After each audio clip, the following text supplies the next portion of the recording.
Hello everyone, welcome to our channel current on affairs. तो आज हम 19 जून के करंट अफेयर डिस्कस करेंगे और उससे पहले कल के यानी 18 जून के करंट अफेयर का क्विक रिवीजन करेंगे। तो कल का पहला क्वेश्चन था, कौन सा देश स्वयं का गहरा समुद्र मिशन करने वाला छठा देश बना? तो यह बना है भारत। और भारत ने इसमें कौन सा समुद्र वाहन यूज किया? तो वो किया मत्स्ययान 6000। ये समुद्र के नीचे 6000 मीटर तक जाकर खनिजों की खोज कर सकता है। मत्स्ययान 6000 को बनाया है national institute of ocean technology ने, जो है चेन्नई में। और एक होता है national centre for polar and ocean region, ये कहां पर है? ये है गोवा में। हाल ही में किस राज्य पुलिस ने मिशन निश्चय शुरू किया? तो ये किया है पंजाब पुलिस ने। और पंजाब के अभी सीएम कौन है? तो वो है भगवंत मान। इनकी पार्टी है आम आदमी पार्टी और आम आदमी पार्टी बनी थी 2012 में। और पंजाब के अभी राज्यपाल कौन है? तो वो है बनवारी लाल पुरोहित। हाल ही में तिसाम पोंगते किस राज्य विधानसभा के नए अध्यक्ष चुने गए? तो ये चुने गए हैं अरुणाचल प्रदेश विधानसभा के। अरुणाचल प्रदेश में दोबारा से सरकार आई है भारतीय जनता पार्टी की। यहां पर दोबारा से सीएम बने हैं पेमा खांडू। और यहाँ पर राज्यपाल कौन है? तो वो है केवल्य त्रिविक्रम। और अरुणाचल प्रदेश अपना स्थापना दिवस मनाता है 20 फरवरी को। 20 फरवरी को। हाल ही में प्रसिद्ध प्रकाशन सेंट्रल बैंकिंग द्वारा risk manager of the year award किस बैंक को दिया गया? तो ये दिया गया है रिजर्व बैंक ऑफ इंडिया को। ये बना था 1 अप्रैल 1935 को। और अभी इसके 25वें गवर्नर हैं शक्तिकांत दास। पहले थे ओसबोर्न समित। पहले भारतीय गवर्नर कौन थे? तो वो थे सीडी देशमुख। हाल ही में दक्षिण अफ्रीका के दोबारा से राष्ट्रपति कौन बने? तो ये बने हैं साइरल रामाफोसा। और दक्षिण अफ्रीका की 3 राजधानी है, कौन सी? ब्लोमफोंटेन, केप टाउन और प्रोटेरिया। और दक्षिण अफ्रीका का सबसे बड़ा शहर है जोहान्सबर्ग। और यहां पर मुद्रा चलती है रैंड, RAND। हाल ही में कहां रज महोत्सव 2024 मनाया गया? तो यह मनाया गया है उड़ीसा में। उड़ीसा में भारतीय जनता पार्टी का पहला सीएम बना है जिनका नाम है मोहन चरण मांझी। और उड़ीसा के राज्यपाल हैं रघुबर दास। और उड़ीसा अपना स्थापना दिवस मनाता है 1 अप्रैल को। हाल ही में गेल इंडिया भारत की सबसे बड़ी इथेन क्रैकर परियोजना की स्थापना कहां करेगी? तो ये करेगी मध्य प्रदेश में। गेल यानी कि gas authority of India limited, ये बनी थी 1984 में। और अभी इसके CEO कौन है? तो वो है संदीप कुमार गुप्ता। संदीप कुमार गुप्ता। और इसका हेडक्वार्टर है नई दिल्ली में। हाल ही में घुड़सवारी में 3 स्टार ग्रैंड प्रिक्स जीतने वाली पहली भारतीय कौन बनी? तो ये बनी है श्रुति वोरा। हाल ही में हरपाल सिंह बेदी का निधन हो गया। उनका संबंध किससे था? तो वो थे खेल पत्रकार। खेल पत्रकार। तो बढ़ते हैं आज की वीडियो की तरफ। आज का पहला क्वेश्चन है, हाल ही में आई मर्सर रिपोर्ट के अनुसार, मर्सर एक अमेरिकन कंपनी है, इसके अनुसार प्रवासियों के लिए भारत का सबसे महंगा शहर कौन सा है? तो ये है मुंबई। भारत का सबसे महंगा शहर है मुंबई। दूसरे नंबर पर है नई दिल्ली। और मुंबई का ओवरऑल यानी कि पूरी दुनिया में रैंक है 136 और एशिया में है 21वां। और अभी थोड़े दिन पहले इन्वायरमेंट परफॉर्मेंस इंडेक्स भी आया था। इसमें भारत का रैंक रहा था 176 आउट ऑफ 180 कंट्रीज। और पहले नंबर पे रहा था एस्टोनिया। इन्वायरमेंट परफॉर्मेंस इंडेक्स को रिलीज करता है वर्ल्ड इकोनॉमिक फोरम, जो बना था 1971 में। इसका हेडक्वार्टर है कोलोजनी में। कोलोजनी है स्विट्जरलैंड में। तो मर्सर रिपोर्ट के अनुसार प्रवासियों के लिए भारत का सबसे महंगा शहर है मुंबई। और मर्सर एक और इंडेक्स रिलीज करता है quality of living. Quality of living index भी रिलीज करता है मर्सर। ये इस साल तो रिलीज नहीं हुआ, बट पिछले साल इस इंडेक्स में भारत का जो हैदराबाद है वो पहले नंबर पे रहा था। और दूसरे नंबर पे रहा था पुणे। तीसरे पे रहा था बेंगलुरु। ये भी याद रखना। तो आंसर है इसका मुंबई। हाल ही में BWF यानी कि बैडमिंटन वर्ल्ड फेडरेशन का ऑस्ट्रेलियन ओपन 2024 किसने जीता? तो ये जीता है मलेशिया के खिलाड़ी ली जी जिया ने। इनका संबंध है मलेशिया से। ली जी जिया। और बात करें अगर BWF की, तो BWF कब बना था? ये बना था 1934 में। इसका हेडक्वार्टर है कुआलालंपुर में। कुआलालंपुर कैपिटल है मलेशिया की। और अभी इसके प्रेसिडेंट कौन है? तो वो है पोल एरिक होयर। इनका भी नाम याद रखना, पोल एरिक होयर। और इस साल जो थॉमस कप हुआ था, थॉमस कप और उबेर कप, ये दोनों जीते हैं चाइना ने। थॉमस कप और उबेर कप ये दोनों 2-2 साल में होते हैं। पिछली बार थॉमस कप को जीता था भारत ने और उबेर कप आज तक भारत जीत नहीं पाया। थॉमस कप होता है पुरुषों के लिए, उबेर कप होता है महिलाओं के लिए। और इस साल इन दोनों के फाइनल में चाइना ने हराया इंडोनेशिया को। और थॉमस कप और उबेर कप ये दोनों इस साल हुए थे चाइना में, ये भी याद रखना। तो ऑस्ट्रेलियन ओपन 2024 जीता है ली जिया ने। इनका संबंध है मलेशिया से।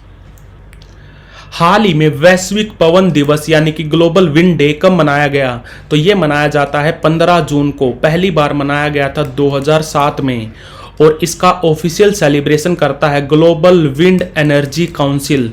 ग्लोबल विंड एनर्जी काउंसिल ये बना था 2005 में। इसका हेडक्वार्टर है ब्रुसेल्स में।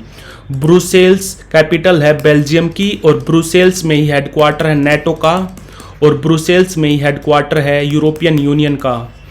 तो आंसर है इसका 15 जून। हाल ही में किसे मुंबई इंटरनेशनल फिल्म फेस्टिवल में लाइफ टाइम अचीवमेंट अवार्ड से सम्मानित किया गया? तो ये किया गया है सुब्बिया नल्लामुथु को। सुब्बिया नल्लामुथु को। और इनको वेल्यान सुब्बिया से कंफ्यूज मत करना। वेल्यान सुब्बिया, इनको अभी थोड़े दिन पहले EY entrepreneur of the year award दिया गया है, ये भी याद रखना। वेल्यान सुब्बिया ये चेयरमैन है चोलामंडलम के।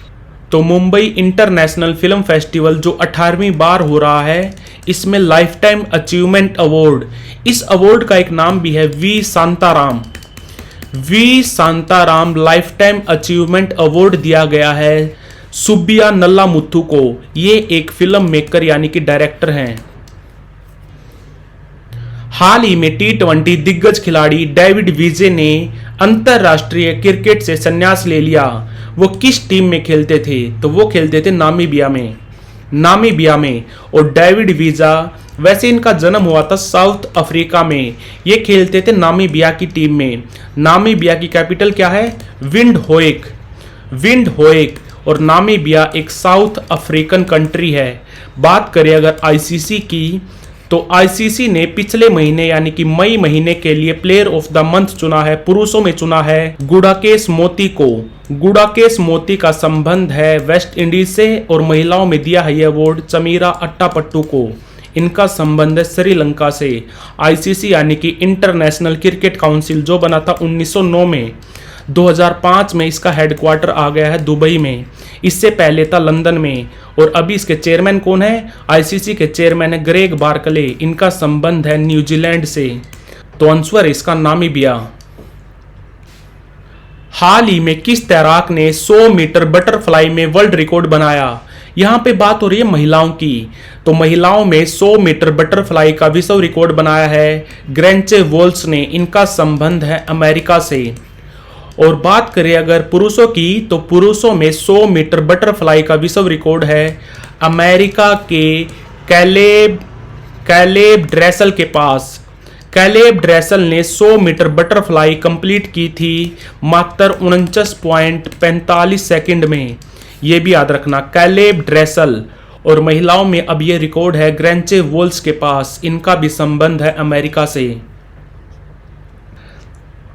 हाल ही में किस कंट्री के वैज्ञानिकों ने सौर घूर्णन यानी कि सोलर रोटेशन के नए पैटर्न की खोज की? तो आंसर इसका चाइना की जो स्पेस एजेंसी है CNSA, China national space administration, ये बनी थी 1993 में। और इससे 1 साल पहले बनी थी रोसकोसमोस। रशिया की जो स्पेस एजेंसी है रोसकोसमोस, ये बनी थी 1992 में। और भारत की इसरो कब बनी थी? तो वो बनी थी 15 अगस्त 1969 को। और यूरोपियन स्पेस एजेंसी वो बनी थी 1975 में। जाक्सा कब बनी थी? वो बनी थी 2003 में। और नासा कब बनी थी? नासा बनी थी 1958 में। तो ये सब भी आपको याद रखने हैं। तो आंसर है इसका चाइना ने सोलर रोटेशन को एग्जामिन करने के लिए 2021 में एक सैटेलाइट छोड़ा था। उस मिशन का नाम था चेज यानी कि Chinese H alpha solar explorer. इस मिशन में चीन के जो साइंटिस्ट काम कर रहे हैं उन्होंने पता लगाया है कि जैसे जैसे एल्टीट्यूड बढ़ता है वैसे वैसे सोलर रोटेशन बढ़ती है। जैसे जैसे एल्टीट्यूड यानी कि हाइट बढ़ती है ऐसे ऐसे सोलर रोटेशन भी बढ़ता है। तो आंसर है इसका चाइना। अगस्त 2024 में कौन सा देश बहुराष्ट्रीय वायु अभ्यास तरंग शक्ति की मेजबानी करेगा? तो ये करेगा भारत। और ये भारतीय वायुसेना का पहला मल्टीनेशनल एयर एक्सरसाइज होगा, ये भी याद रखना। और ये कहाँ पर होगा? ये होगा जोधपुर में, जोधपुर राजस्थान में। और हमारी जो एयरफोर्स है, हम एयरफोर्स डे कब मनाते हैं? तो वो मनाते हैं 8 अक्टूबर को। चीफ कौन है? तो चीफ है विवेक राम चौधरी और वाइस चीफ है अमरप्रीत सिंह। अमरप्रीत सिंह। तो आंसर है इसका भारत। हाल ही में किसे साहित्य अकादमी युवा पुरस्कार 2024 प्रदान किया गया? एक तो होता है साहित्य अकादमी अवार्ड, एक होता है साहित्य अकादमी यूथ अवार्ड।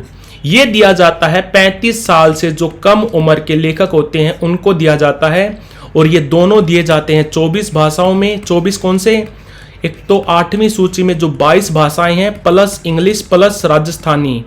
और ये इस साल यानी कि साहित्य अकादमी युवा पुरस्कार ये दिया गया है 23 लेखकों को। बट इसमें से आपको हिंदी वाले याद रखने हैं।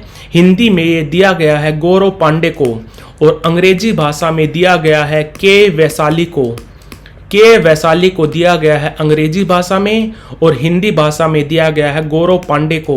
साहित्य अकादमी अवार्ड ये पहली बार दिया गया था 1954 में और पिछले साल हिंदी भाषा के लिए दिया गया था संजीव को, इंग्लिश भाषा के लिए दिया गया था नीलम शरण गौड़ को।